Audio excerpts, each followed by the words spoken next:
Good morning, this is Angel Soriano, and this morning I wanted to answer this question as it was fresh in my mind. I spent about 15 minutes at home playing with the dogs before going to work, and it reminded me of an old question that I will attempt to answer in this segment of Daily DogMan, and that is it okay to just have an outside dog?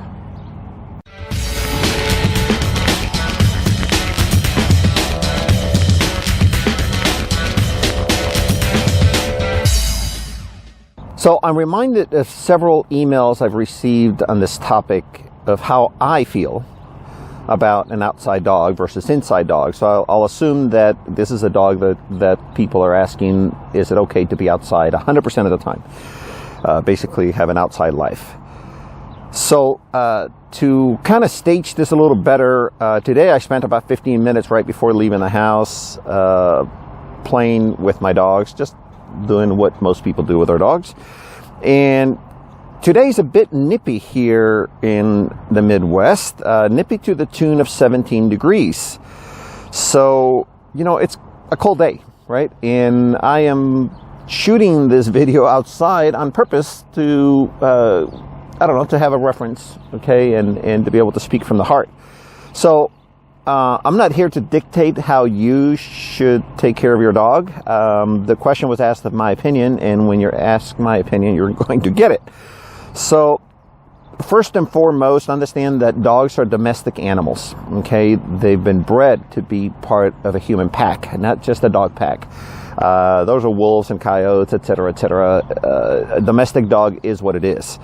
Now, there are animals out there that can probably handle the cold weather a lot better, as I mentioned two of them, but cattle, certainly can handle it. Horses, and even with horses, I see a lot of them in fields with blankets on them, so obviously they're trying to tolerate the weather better.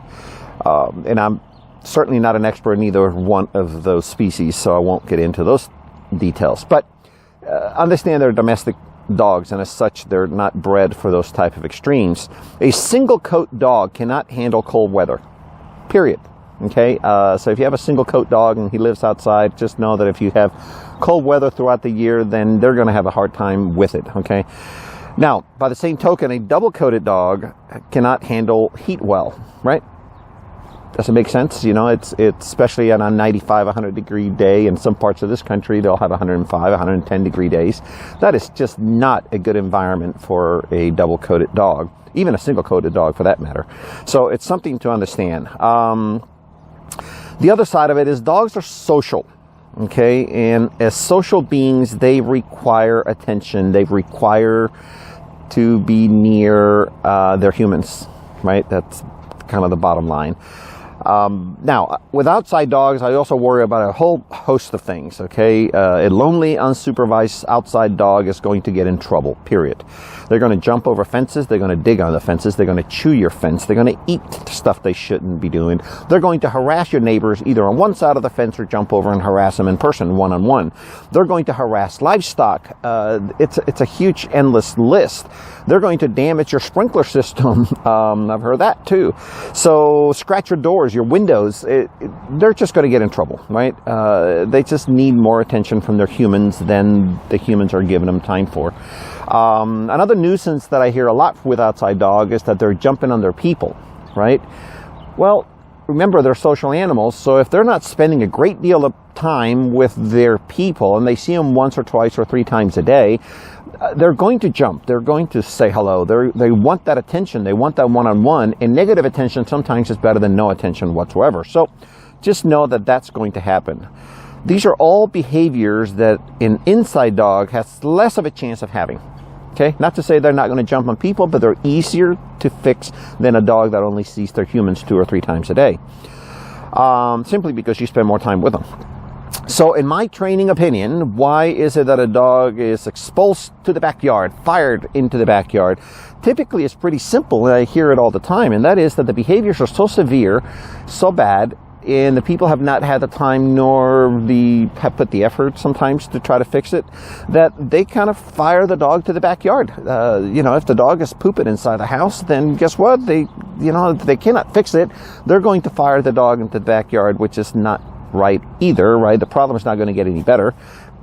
basically the family gets rid of the problem by doing that. If you're going to go in that direction, I think you're much better off finding the dog a home with somebody that can actually do the training and get the dog, you know, to a reasonable level.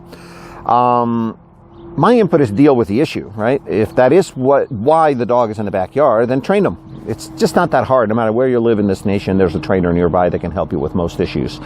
So fix those potty training issues and accidents. You know, a dog that lives inside is less likely to have those issues, and if they do have them, you're more likely to be able to fix them. So the input here in this particular part is if you have those problems and that's why you fire the dog into the backyard, then it's a fixable event. Get it fixed. Remember, they're social animals. They want to spend time with you, right? So by now, I'm sure you're getting the taste of my answer. Now, for those of you who have farm dogs, farm animals, and you're about ready to jump down my throat for, you know, what I'm saying about this topic, let me tell you the following. A true working dog, and I've met quite a few of them, a farm dog, some of you have, they spend much of their time with their humans, right? A person working a field, working the farm, working a ranch, they're outside and their dogs are with them. So they get the social one-on-one attention, and they usually don't have these huge behaviors that I just mentioned before. They're part of the people pack, right? And that's what the dog wants to be.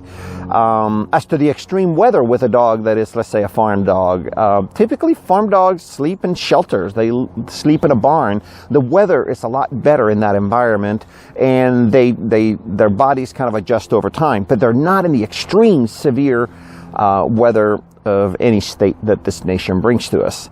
Also, on a parting note or a side note on that, I have been really impressed with the working dogs that I've met over the years. These are the farm dogs that we call, in that, you know, they are better taken care of than some of the others that I've seen in the normal life. You know, typically farmers, ranchers, they have really strict animal husbandry ethics, and they really take care of their animals, not just their dogs, but any animal they have. They take care of them. They're you know, good with their livestock, basically.